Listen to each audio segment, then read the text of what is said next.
अब साथीहरू तपाईहरुले स्क्रिन रेकर्ड गर्नुहुन्छ र स्क्रिन रेकर्डरको भिडियो बनाउनुहुन्छ भने साथीहरू अब चाहिँ साथीहरू तपाईहरुले आफ्नै मोबाइलबाट पनि स्क्रिन रेकर्ड गर्न सक्नुहुन्छ। यानी कि तपाईको मोबाइलमा नै अब चाहिँ नयाँ फिचरहरु दिइरहेको हुन्छ मोबाइलहरुमा र त्यहाँबाट नै तपाईले स्क्रिन रेकर्ड डाउनलोड नगरिकन तपाईहरुले चाहिँ यानी त्यहाँबाट रेकर्ड गर्न सक्नुहुनेछ। कसरी रेकर्ड गर्ने म त्यो तपाईलाई बताउने छु।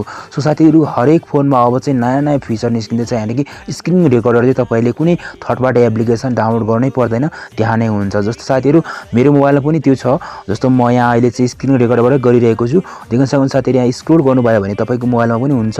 यसै गरी स्क्रोल गर्दै जानुभयो भने साथीहरु यहाँनिर चाहिँ तपाईले यसरी स्क्रोल गर्नुभयो भने चाहिँ एउटा अप्सन पाउनुहुन्छ। यहाँ देख्न सक्नुहुन्छ स्क्रिन रेकर्डर भनेको चाहिँ अप्सन छ। यो अप्सनमा क्लिक गरेर तपाई यहाँ जानुभयो भने चाहिँ तपाईले सेटिङ पनि अरु तपाईले मिलाउन सक्नुहुन्छ। जस्तो साथीहरु देख्न सक्नुहुन्छ रेकर्ड सिस्टम साउन्ड देखि लिएर तपाईले यहाँ रेकर्ड माइक्रोफोन साउन्ड तपाईले ओपन अफ सक्नुहुन्छ र तपाईले यहाँ अफ गर्नुभयो भने तपाईको जुन माइकबाट तपाईले रेकर्ड गर्नुहुन्छ त्यो चाहिँ अफ हुन्छ र तपाईले यहाँ रेजोल्युसन भिडियो रेजोल्युसन शेयर गर्न सक्नुहुन्छ।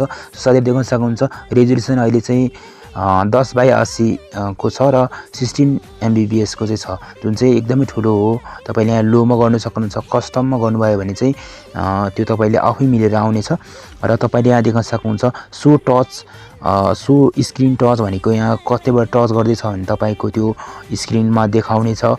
यस्तो तपाईले आफ्नै सेटबाट गर्न सक्नुहुन्छ। साथीहरु एकदमै कमालको जुन फिचर दिइरहेको छ अहिले मोबाइलमा, यो एकदमै राम्रो फिचर रहेको छ। साथीहरु यसरी नै तपाईले चाहिँ आफ्नो मोबाइलबाट नै स्क्रिन रेकर्ड गर्न सक्नुहुन्छ। कुनै पनि थर्ड पार्टी एप्लिकेसन चाहिँ तपाईले डाउनलोड गर्नु पर्दैन। सो साथीहरु यो ट्रिक तपाईहरुलाई पहिले नै थाहा थियो भने कमेन्ट बक्समा यस लेख्नुहोस् र यदि तपाईलाई यो ट्रिक पहिला थाहा थिएन भने कमेन्ट बक्समा नो लेख्नु होला। साथीहरु आजको यस भिडियो यति नै। अर्को भिडियोमा अर्को टपिकको साथ तपाई र हाम्रो भेट हुनेछ। तबसम्मको लागि बिदा दिनुहोस्। हस्त नमस्ते, जय देश जय नेपाल। तपाईको बाँकी पल सुखमय बितोस्।